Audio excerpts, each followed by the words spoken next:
Ahí vamos. Muy bien. Me alegra verlos a todos. Muy bien. Si tienen sus Biblias esta noche, les invito a que las abran en Éxodo capítulo 15. Realmente no he hecho esto mucho en este estudio bíblico, en cuanto a tomar una porción y leerla.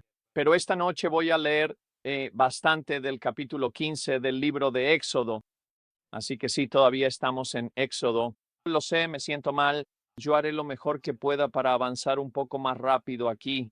Hemos terminado la 10ª plaga. La 10ª plaga se ocupó de la muerte de los primogénitos y sabemos que esa noche, en el mismo momento en que eso ocurrió, hubo un clamor que recorrió todo Egipto y la Biblia dice que Israel es expulsado. Les lanzo mucha información, pero recuerden que según esta nueva situación que está sucediendo, ellos están saliendo de Egipto y es como si fueran a tener una nueva vida, que el Señor establece un nuevo calendario para ellos. Quise hablar de esto la semana pasada, pero me distraje. Pero si miran aquí, ahora tienen un nuevo comienzo de año para ellos. Nisan es el comienzo del año. El día 14 es cuando tuvo lugar la Pascua, y así, al atardecer, obedecieron la palabra del Señor. Ellos habían aplicado la sangre en los postes exteriores de la puerta de su casa, y el ángel de la muerte comenzó a pasar por encima de donde se había aplicado la sangre. Esa casa fue salvada, fueron pasados por alto. Eso es así es como se denomina esto. Y todo Egipto, todos perdieron a su primogénito. El clamor que salió de allí fue tan grande que expulsaron a Israel de ese lugar. Así que el día 15 es cuando comienzan su viaje. Van a empezar su travesía fuera de Egipto. Salir de Egipto es el éxodo. Por eso el libro se llama Éxodo, salir de Egipto. Es interesante y es importante que mientras salen sepamos que Dios los está guiando. Él se está mostrando de noche en una columna de fuego.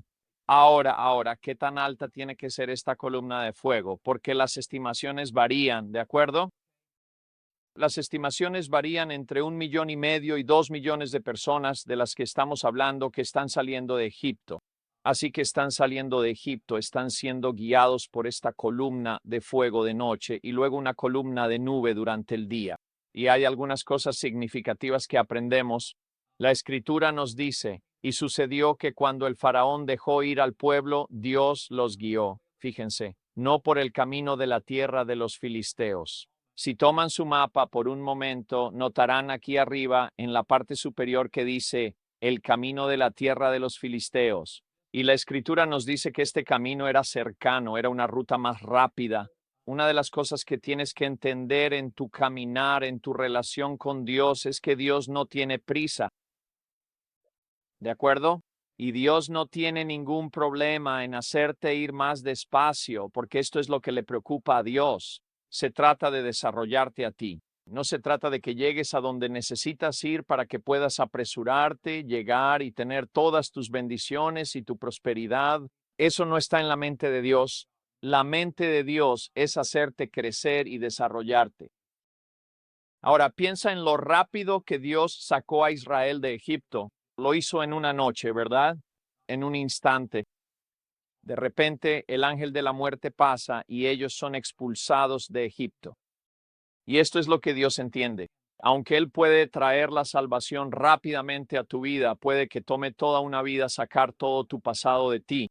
Iba a tomar tiempo sacar a Egipto de Israel, y así lo deja muy claro. Aunque este camino era cercano, Dios dijo, no, hay algunas cosas que necesito hacer en ellos.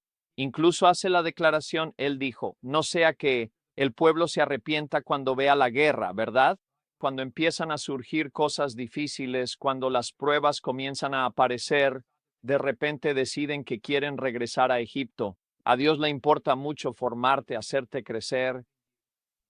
Lo que vemos en Egipto e Israel, toda esa situación, y voy a profundizar un poco más en eso esta noche, pero seguiremos haciendo referencia a esto porque es muy significativo. Lo que sucede allí en lo natural con ellos es exactamente lo que nos ocurre a nosotros en lo espiritual. lo que vamos a comenzar a estudiar, podemos verlo reflejado en nuestro viaje espiritual, ¿de acuerdo? En nuestra vida espiritual. Van de la mano. Hay una correlación. El martes pasado, cuando nos reunimos, les hablé sobre un doble significado, un doble sentido. La palabra de Dios es muy así. Hay cosas que están conectadas entre sí. Entonces ellos parten, ¿verdad? En realidad, esta es una imagen terrible porque estamos hablando de más de 1 millón de personas. Ellos parten. Y cuando leemos esto, lo siguiente que dice es, pero Dios condujo al pueblo por el camino del desierto del Mar Rojo. Leemos esos versículos y pensamos, sí, salieron de Egipto y caminaron directo hasta el Mar Rojo. Les tomó 25 días llegar desde Egipto hasta esta trampa, ¿verdad? Porque pensaban que era una trampa. Había un valle por el que empezaron a caminar con montañas a su derecha y a su izquierda. Delante de ellos estaba el Mar Rojo, imposible de cruzar, y cuando se dieron la vuelta, ahí estaba el ejército del faraón detrás de ellos. Les tomó 25 días llegar hasta allí, y la mayoría de los historiadores creen que caminaron 300 millas para llegar al Mar Rojo, así que ya estaban agotados. Todas sus provisiones estaban casi agotadas. Todo lo que llevaron con ellos se había acabado cuando llegaron al Mar Rojo, y de repente se dan la vuelta y ahí está el ejército del faraón detrás de ellos. Entonces el miedo se apodera de ellos y están muy asustados por lo que va a suceder. Cuando llegan al Mar Rojo, acamparán allí durante 8 días, ¿verdad? Si lees el contexto, la escritura dice que Dios estaba delante de ellos. Están frente al Mar Rojo y ahora el faraón viene detrás de ellos. Están asustados y se preguntan, ¿qué vamos a hacer? Moisés comienza a clamar. Dios dijo, no te preocupes, yo me encargaré de ustedes. Y luego dice que el Espíritu de Dios se levantó y fue y ahora está entre el ejército del faraón y los hijos de Israel. Y al 8º día Moisés extiende sus manos sobre el Mar Rojo, ¿verdad? Y comenzaron a pasar por el Mar Rojo y ahí sabemos que Dios destruyó al ejército del faraón. Él los ahogó en el Mar Rojo. Israel pasó a través del agua. Déjame mostrarte una correlación rápidamente. ¿Recuerdas cómo hice el comentario sobre la salvación? Entonces, como leemos en el Antiguo Testamento, cada vez que vemos la palabra salvación siempre se remonta a este evento. Dios los salvó del peligro, Dios los liberó de la esclavitud, Dios los sacó de Egipto. Así que la salvación en el Antiguo Testamento observa cómo es. El éxodo fue una salida de Egipto, ¿verdad? Así que la salvación en el Antiguo Testamento, Dios nos liberó de la esclavitud. Él nos puso en una nueva dirección. Salvación en el Antiguo Testamento, pasamos por las aguas del Mar Rojo, vimos a nuestro enemigo ahogado, o el enemigo no pudo atravesar el agua. La salvación en el Antiguo Testamento, fuimos guiados por la manifestación del Espíritu de Dios, una nube de día, una columna de fuego de noche. Ahora, la salvación en el Nuevo Testamento, arrepentimiento, salir de Egipto, una nueva dirección, bautismo. ¿Qué? Un lavado de tu pasado. Tu enemigo es ahogado, no puede atravesar el agua. Bautismo del Espíritu, ¿verdad? Manifestación, hablar en otras lenguas según el Espíritu da la expresión. Veremos, a medida que esto crece y se desarrolla, la comprensión que se nos revela al entrar en el Nuevo Testamento. Por eso el apóstol Pablo utiliza esto en 1 Corintios 10, 1, 4. Él lo describe de manera muy clara. Él dijo, así como nuestros padres fueron bautizados en la nube, bautizados en el mar, ellos comieron ese alimento espiritual y así vamos a ver estas correlaciones, estas conexiones que se encuentran a lo largo de toda la palabra de Dios. El Antiguo Testamento es nuestro fundamento, es lo que nos establece. ¿Qué hemos aprendido ya? Que la fe tendrá obediencia. La fe tendrá acción. Vemos esto con Abraham, que es quien inicia todo. Quiero que te levantes y vayas a una tierra que te mostraré. Él lo hizo, ¿verdad? Se levantó y siguió a Dios. Incluso Noé obedeció a Dios. Abel obedeció. De hecho, como Caín no lo hizo, Dios se presentó y le dijo a Caín, Caín, si haces lo correcto, ¿verdad? Así que, número 1, si tienes fe y luego me obedeces, ¿no serás honrado? Ahora vemos un gran concepto de cómo es la fe, que la fe tendrá acción. Si crees, vas a obedecer. Y ahora vemos lo mismo con Israel. Israel será desafiado en esta cuestión de la fe. Y ahora vemos esto, este gran viaje. Hablaremos un poco de este viaje aquí, pero en Éxodo 15 sucede algo asombroso. sucede algo asombroso.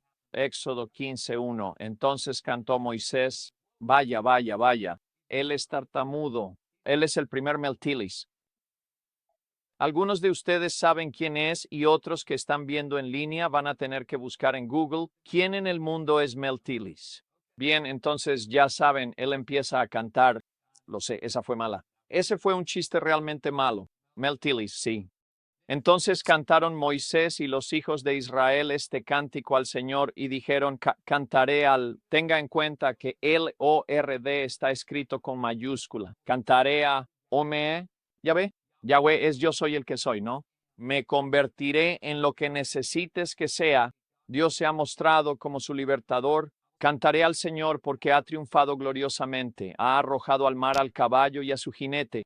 El versículo 2 es tan poderoso. Yahvé es mi fuerza y mi canción. Él se ha convertido ¿en qué? En mi salvación. Bien, esa palabra ahí, salvación, significa que Él los ha liberado, ¿verdad? Él los ha rescatado, los ha sacado de la esclavitud, de no tener vida alguna, de la servidumbre. Él es mi Dios. Yahvé es mi Dios. Y le prepararé una morada, el Dios de mi Padre. ¿Por qué decir eso? Porque Él es el Dios de Abraham, Isaac y Jacob, y lo exaltaré. Me encanta el versículo 3. El Señor es hombre de guerra. El Señor Yahvé es su nombre. Los carros de Faraón y su ejército arrojó en el mar. También sus capitanes escogidos se ahogaron en el mar rojo. Las profundidades los cubrieron. Se hundieron hasta el fondo como una piedra. Ahora aquí hay una declaración muy importante. Tu diestra. Ya hemos visto el significado de la mano derecha. Hemos visto que siempre que iban a haber una oración de bendición para los hijos, primero se suponía que debía ser sobre el primogénito. Ya hemos visto algo significativo a medida que hemos avanzado en nuestro estudio bíblico, que muy a menudo sucedía algo en lo que no era el primogénito quien era bendecido, sino el segundo hijo, señalando algo que vendría en el futuro, que debes nacer de nuevo del agua y del espíritu. La mano derecha representaba poder, representaba autoridad, exaltación, representaba fuerza. La mano derecha entonces se colocaba sobre aquel que iba a ser bendecido, prosperado. Aquí se hace esta declaración. Dice específicamente que la mano derecha, versículo 6, oh Señor, se ha engrandecido en poder. Tu mano derecha, oh Señor, ha hecho pedazos al enemigo, y en la grandeza de tu excelencia has derribado a los que se levantaron contra ti. Enviaste tu ira que los consumió como rastrojo. Así que vemos que las plagas que cayeron sobre Egipto eran la ira de Dios, eran el juicio de Dios. Con el soplo de tus narices las aguas se juntaron, las corrientes se levantaron como un montón y los abismos se congelaron en el corazón del mar. Me encanta la descripción. ¿Qué tan espontáneo es esto? Estar parado al otro lado y haber visto a todo el ejército de Faraón atravesando montañas de agua, ¿verdad? Montañas. No tenemos idea de hasta dónde se extendía, qué tan alto llegaba esta agua. El faraón está pasando por ahí y de repente simplemente lo que sea que lo sostenía simplemente lo soltó y vino. Y él dijo que fue como tus narices. ¿Sabes? ¿Alguna vez te ha sorprendido un estornudo inesperado? Vaya, ¿de dónde salió eso? ¿Sabes? Le mojas a tu vecino y le dices, perdón, perdón, ¿verdad? Y Moisés está sentado ahí y dice, cuando lo vi, fue como si Dios hubiera estornudado, ¿verdad? Y todo empezó a consumirse, se unió y vino junto. Las aguas en un montón. Versículo 9. El enemigo dijo, perseguiré. Me encanta eso. Me encanta esto, ¿verdad? Los perseguiré, los alcanzaré, repartiré el botín, mi deseo se saciará con ellos, lo que quiero se va a lograr. Desenvainaré mi espada, mi mano los destruirá. Aquí está Moisés al otro lado, pensando que sabe exactamente lo que dice el faraón, lo que va a hacer. Soplaste con tu viento, el mar los cubrió, se hundieron como plomo en las poderosas aguas. Oh, ¿quién como tú, oh Señor, entre los dioses? ¿Quién como tú, glorioso en santidad, temible en alabanzas, haciendo maravillas? Extendiste tu diestra, la tierra los tragó. Tú y tu misericordia has guiado al pueblo que has redimido.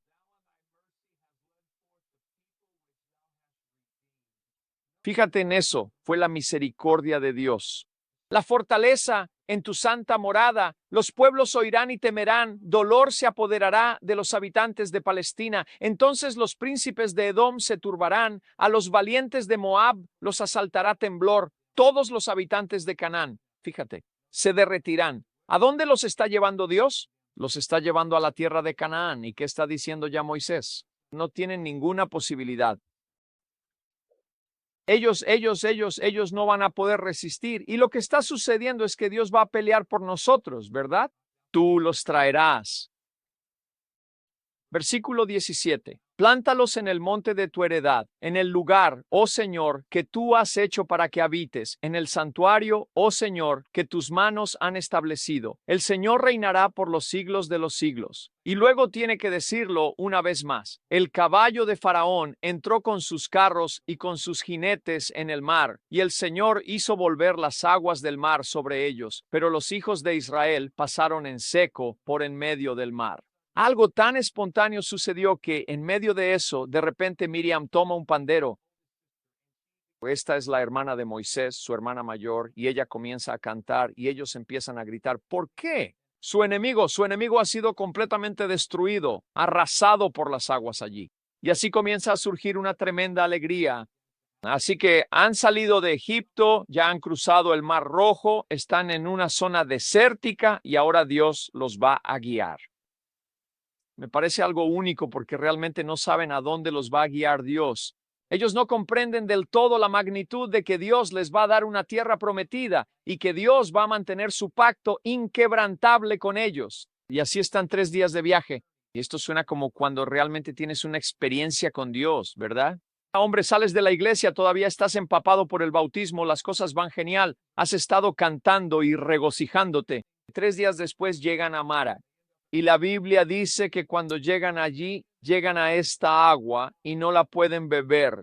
Mara significa amargo y están allí y no pueden creer que después de haber caminado todo ese camino, se encuentran con esta agua amarga. Y estamos hablando de una cantidad enorme de personas, más de 1 millón de personas, la cantidad de agua que necesitarían para sostenerlos. Y no son solo ellos, son todos sus animales, todo su ganado. Y llegan a este lugar y entonces nos dice que el pueblo empezó a murmurar contra Moisés diciendo, ¿qué vamos a beber?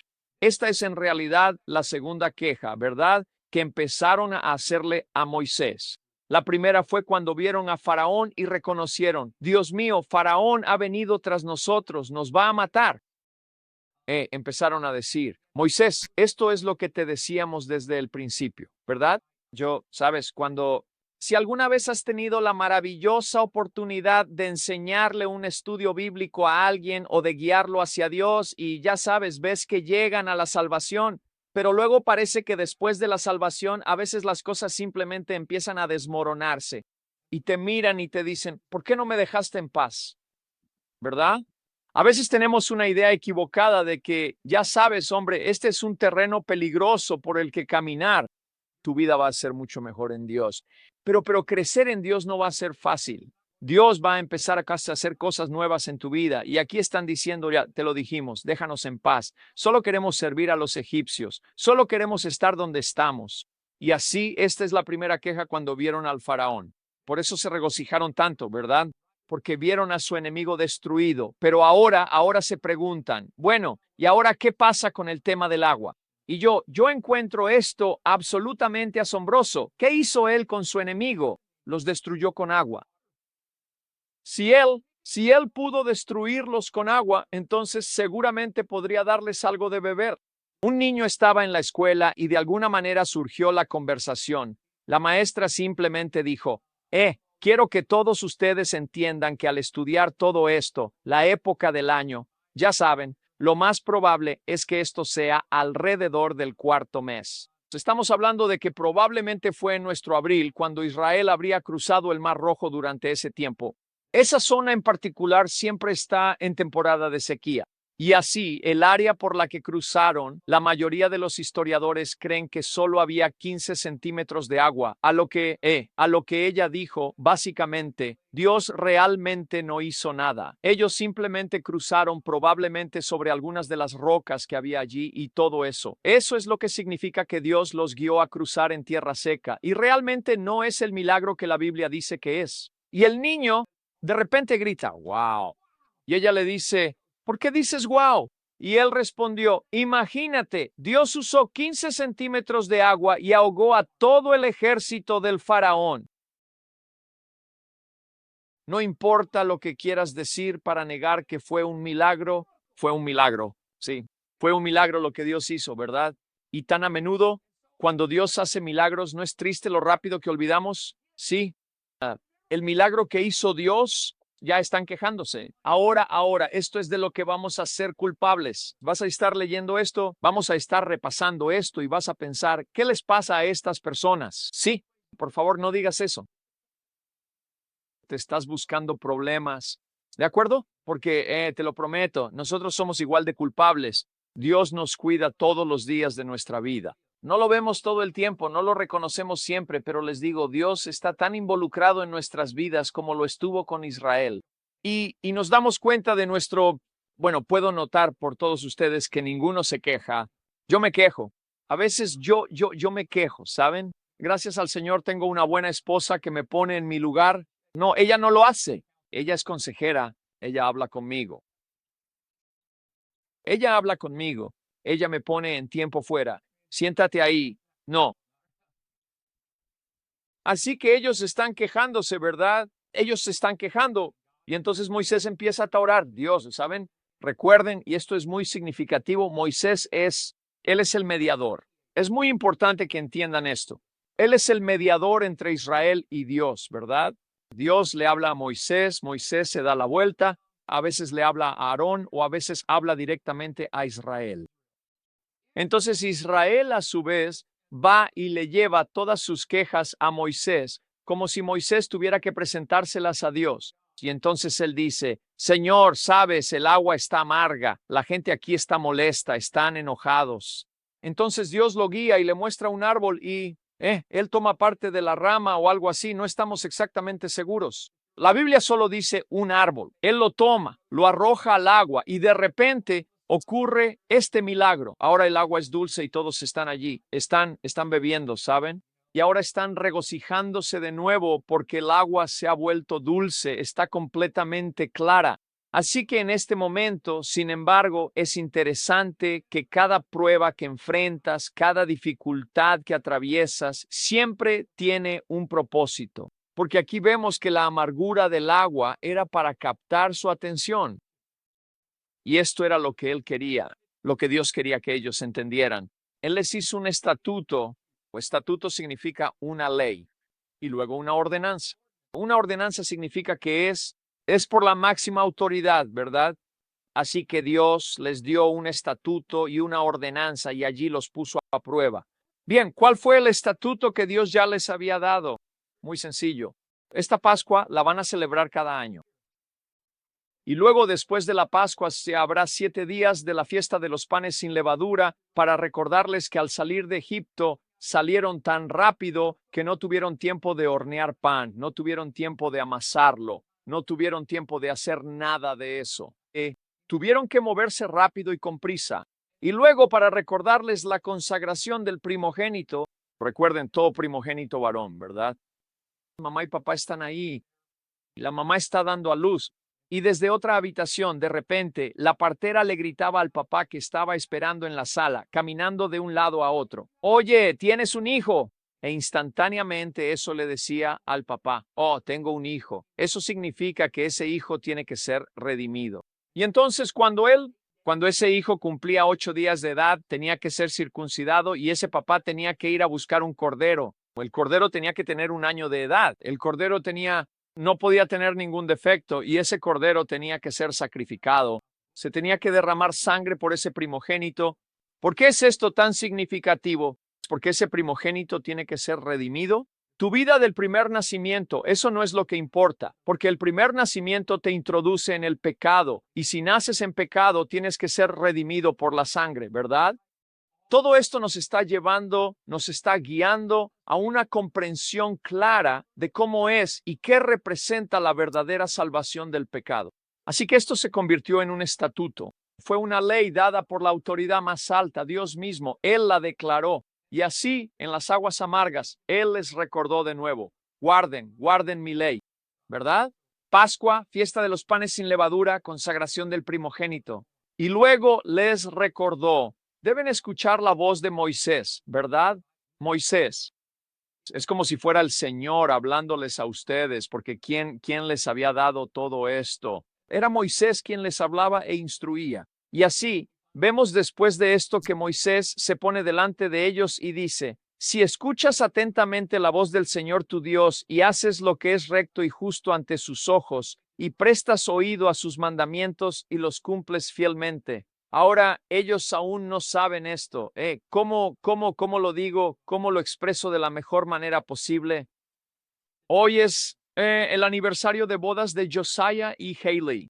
Sí, han llegado a la significativa edad de 3 años. Alabado sea Dios por este gran logro y bendición. Van a poder ver esto en línea. 3 años. Hace 3 años, nosotros estuvimos dentro de ese santuario y yo, junto con el papá de Josiah, tuve el privilegio de oficiar su boda. Y es tan increíble cada vez que estoy ahí con parejas jóvenes porque llegamos a la parte de los votos, ¿verdad? En lo bueno y en lo malo, ¿saben? Nosotros pasamos por alto la parte peor. Lo decimos muy rápido. Te tomo en lo bueno, en lo malo, en la riqueza, en la pobreza, en la salud, en la enfermedad. Pasamos por eso muy rápido, ¿verdad? Y todos los que han estado casados entienden a lo que me refiero. Dices los votos. Tú no sabes. No tienes idea de lo que realmente significan todas esas cosas. No sabes lo que la vida te va a deparar. No tienes ni idea del viaje por el que vas a pasar. Y así, aquí está Moisés tratando de prepararlos. Se podría decir que lo que Moisés le está diciendo a Israel en este momento es algo así como consejería prematrimonial. Ya sabes, la pareja viene a mi oficina y quieren casarse y dicen, pastor, nos gustaría que usted nos case, ya sabes. Así que me encanta mi primera pregunta. ¿Por qué quieren casarse? He escuchado algunas respuestas muy locas. Lo único que busco es porque nos amamos. Escucho de todo menos eso. Y yo digo, bueno, está bien, eso es lo que pienso, está perfectamente bien. ¿Sabes? Algunos pienso, tengo que hablar con mi esposa sobre este caso, ¿sabes? Así que él dijo, haz lo correcto ante sus ojos, escucha sus mandamientos, cumple todas sus leyes, ¿verdad? Y no pondré sobre ti ninguna de estas enfermedades. Vaya, eso debería despertarte. ¿Las enfermedades de qué? De Egipto. ¿De qué está tratando Dios de recordarle a Israel? Todo lo que sucedió en Egipto pudo haberte pasado a ti. Oh, yo te libré de todo eso. ¿Qué crees que impidió que eso te sucediera a ti? ¿Por qué había una línea entre Egipto y Gosén? Fue Dios. Y por eso Él dice, si tan solo me obedeces, me sigues, guardas las cosas que te pido que guardes, no tendrás nada de qué preocuparte. Y luego mira esta declaración de poder, yo seré el Señor que te cura, te cura.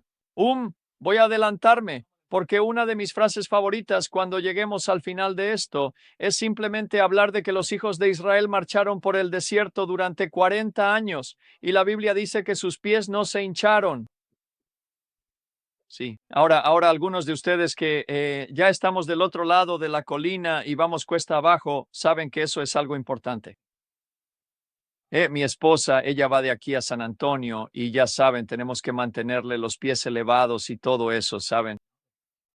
Todo cambia a medida que envejeces. Y aquí habla de que Dios fue tan bueno con ellos que su ropa nunca se desgastó y sus pies nunca se hincharon. ¿Y tú quieres alejarte de Él? A veces son las pequeñas cosas las que deberían conmover más nuestro corazón, ¿verdad? Él es el sanador. Más adelante lo van a llamar Jehová Rafa. Él es el Dios que sana. Él dijo, yo seré el Señor que te sana, y aquí Él los ha perdonado con gracia. Así que llegamos al capítulo 16 de Éxodo, y vemos que han estado viajando ya 3 días en el desierto de Shur. Están en el segundo mes.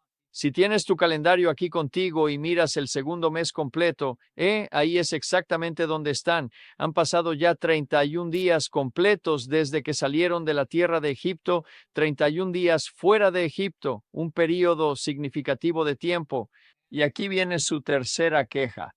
Y toda la congregación de los hijos de Israel murmuró contra Moisés y Aarón en el desierto, y los hijos de Israel les dijeron: ojalá hubiéramos muerto por mano del Señor. Decimos cosas tan insensatas, ¿verdad? Declaraciones insensatas.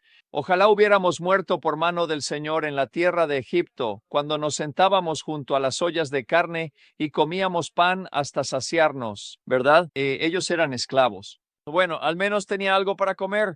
Estaban matando a todos los niños varones. Al menos teníamos algo para comer. Trabajabas desde el amanecer hasta el anochecer. Al menos teníamos algo para comer. Nunca podías hacer nada por ti mismo a menos que tuviéramos algo para comer. ¿Sabes? Dios puede ser tan bueno contigo en tu vida con Él que olvidas lo mal que estabas sin Él. Y olvidas todas las bendiciones, el favor y la mano de Dios sobre su luz. Y así dice: nos sacaste a este desierto para matar a toda esta asamblea de hambre. ¿Sabes? Nos sacaste aquí para matarnos. Es como dijo un hombre: creo que tengo una diana en la espalda y Dios sigue fallando, ¿verdad? Él sigue intentando acabar conmigo y a veces podemos sentirnos así, ¿verdad? Pero Dios está tratando de producir algunas cosas en nuestras vidas y Él está trabajando en nosotros. ¿Sabes? Él dijo, escuché a alguien decir: bueno, ya sabes, Dios me puso una prueba y no la pasé. Y yo digo, no te preocupes, simplemente la seguirás repitiendo. Ya sabes, sigue sacando tu lápiz número 2 porque vas a seguir pasando por eso hasta que Él finalmente, ya sabes, y entonces aquí está toda esta asamblea que están enojados y así que vienen ante Moisés. Esta es la tercera queja. Y entonces aquí Moisés, entonces el Señor le dijo a Moisés: he aquí, haré llover pan del cielo, y el pueblo saldrá y recogerá diariamente la porción necesaria para ponerlos a prueba y ver si andan o no en mi ley. Ahora tienes que captar esto por un momento. Dios dijo: está bien, los voy a bendecir, pero voy a poner condiciones a la bendición para ver si me obedecen, para ver si me siguen, si me escuchan. Y Moisés y Aarón dijeron a todos los hijos de Israel: al atardecer, es decir, al caer la tarde, sabréis que el Señor os ha sacado de la tierra de Egipto. Espera un momento. 10 plagas, el mar rojo, la destrucción del ejército del faraón, el agua amarga convertida en dulce, y aún no saben que Dios los ha liberado de Egipto. Somos iguales, ¿no es verdad? Nosotros nos preguntamos si Dios está con nosotros, si Dios nos va a ayudar ¿sabes? Oh, Dios mío, tú nunca haces absolutamente nada por mí. Sí, eso es correcto. Sí, tú nunca haces nada por mí.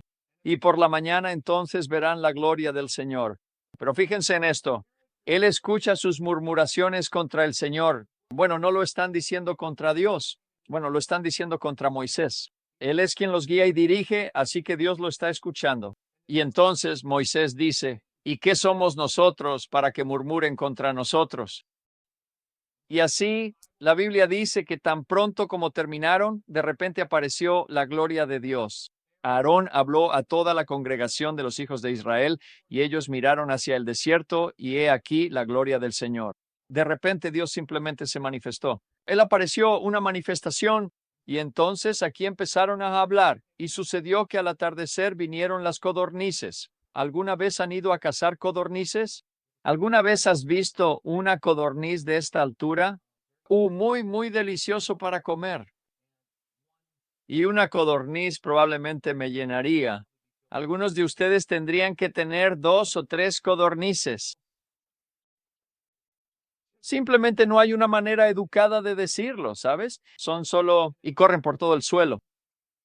Estamos hablando de 1,5 millones de personas. Una pequeña estimación, 2 millones de personas. Y de repente aparecen estas codornices que cubren el suelo y la gente simplemente sale y las recoge, se las mete en la camisa y corre por todos lados, codornices por todas partes. Si alguna vez has limpiado codornices o palomas, sabes, no puedo ni imaginar la cantidad de plumas que hay por todos lados, en todas partes, ya sabes. Y simplemente dice que las codornices cubrieron el campamento. ¿Qué tan profundo era el manto de codornices? ¿Qué tan grande, qué tan masivo fue eso que cubrió todo? Y luego, por la mañana, salen después de haber comido esa carne y notan que había rocío por todo el suelo. Ahora, ¿por qué es esto tan importante? ¿Por qué poner esto en la Biblia? Están en el desierto. Si alguno de ustedes ha estado alguna vez, cuanto más al norte vaya, más seco se vuelve el clima. Si vas a Arizona, es extremadamente seco, hasta el punto de que si vienes de aquí y vas a Arizona, tienes que llevar una botella con atomizador. Shh. Sigue enjuagándote los ojos para que puedas parpadear, ¿sabes? Asegúrate de tener chapstick. Quiero decir, porque simplemente te secas, ¿sabes? Se pone tan seco y de repente aquí están en este desierto, en esta zona árida y había rocío. Salieron de sus tiendas y había agua por todo el suelo. Están pensando, ¿qué es esto? Y luego dice que cuando el rocío que estaba sobre el suelo desapareció, he aquí sobre la superficie del desierto había una cosa pequeña y redonda. Cosa pequeña y redonda. Y era tan pequeña como la escarcha sobre el suelo. Quizá tenía el tamaño de una moneda de plata y simplemente estaba ahí sobre el suelo. Y salieron los hijos de Israel, lo vieron y se dijeron unos a otros. Esto es lo que realmente dijeron. ¿Qué es esto? Eso es lo que significa maná, maná. ¿Qué es esto? ¿Alguna vez han probado una barra de dulce llamada whatchamacallit? Sí, lo hicimos, sí. Está bien, comiste maná. Hombre, eso es bueno, ¿verdad? Sí, un poco de chocolate y todo eso. Sí. ¿Cómo se llama? ¿Qué es maná? Y bueno, ahí está. Ellos dijeron, nosotros no es lo que era. Y Moisés les dijo, ¿qué? Fíjense en esto. ¿Cómo? ¿Cómo provee Dios para nosotros? Él lo hace de maneras que no entendemos. Ni siquiera sabemos qué es. ¿Alguna vez has intentado explicarle a alguien, estoy tan bendecido?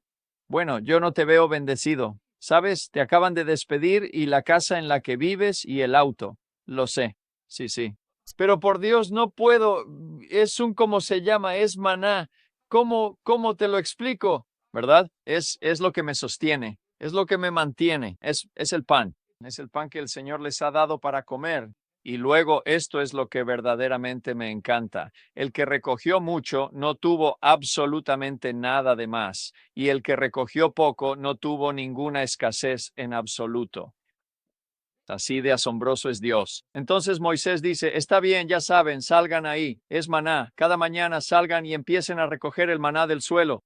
Él dijo, necesitan tomar un omer, O-N-E-R, omer significa un puñado, ¿verdad? Ahora, si eres de buen comer, puedes recoger más omers, más puñados, ¿verdad? Pero Moisés dijo, recojan tanto como puedan comer y según cuántos haya en su casa, ¿verdad? Y él dijo, ese día tienen que consumirlo, no pueden guardarlo ni almacenarlo, porque si lo hacen se va a pudrir, les saldrán gusanos, se enmuecerá. Bueno, ¿qué está tratando de hacer Dios? Él está tratando de enseñarles algunas cosas sobre confiar en Él y tener fe. Y efectivamente salen y lo recogen todo, ¿verdad? Y ya sabes cómo somos. Sí, sí. ¿Verdad? Sí, solo somos seres humanos y entonces ellos lo recogen mientras nadie los ve. Están metiendo un poco más en la bolsa y tienen mochilas y están silbando para que vengan sus tías y tíos, ya sabes. Y tú guardas algo en tu casa y yo guardo algo en la mía y ponemos un poco debajo de la cama y escondemos algo por aquí y ponemos un poco en la lata de café y lo enterramos en el patio trasero. Así que lo tienen por todas partes, ¿verdad? Y efectivamente comen y están muy emocionados porque piensan, engañamos a Dios. Mañana por la mañana saldremos y compraremos, ya sabes, las sobras y todo. Y salen y está arruinado. ¿Por qué? ¿Porque todo se trata de confiar en Él para el mañana? No. Hoy. ¿Confías en Él solo por hoy? Dios ha prometido, yo cuidaré de ti hoy, yo velaré por ti, no tienes nada de qué preocuparte. Y así, en este proceso, Dios le presenta algo más a Israel que nunca antes habían tenido. Él dijo, 6 días vas a trabajar, pero en el séptimo día vas a descansar. Necesitamos que se nos recuerde eso, que Dios dice que está bien tener un día para descansar. Así que en el sexto día les dijo, cuando salgan, recojan. Pueden recoger el doble de maná de lo que normalmente recogerían. Y así, en el séptimo día, no tendrán que salir, ¿verdad? No se echará a perder, estará ahí para ustedes en el séptimo día. Y aún así no escucharon a Moisés. Algunos de ellos lo dejaron hasta la mañana siguiente y crió gusanos y apestó, y Moisés se enojó con ellos. No le prestaron atención. Y luego cuando él dijo, en el sexto día recojan el doble, en el séptimo día simplemente quédense en casa, eso tampoco funcionó. La Biblia dice que eso que guardaron hasta la mañana, como Moisés les dijo, no apestó ni hubo gusanos en ello, pero aún así había todo tipo de personas que salían a buscar, buscando más. Y entonces el Señor le dijo a Moisés, ¿hasta cuándo se negarán a confiar en mi palabra, verdad? ¿A obedecer mi palabra? Algo tan simple y sin embargo es tan difícil de hacer. Bueno, tenía la firme intención de llegar al capítulo 19 esta misma noche. Realmente no sé qué decirles en este momento. Yo hablo demasiado. Muy bien. Dios los bendiga. Tendremos clase el próximo martes, ¿de acuerdo?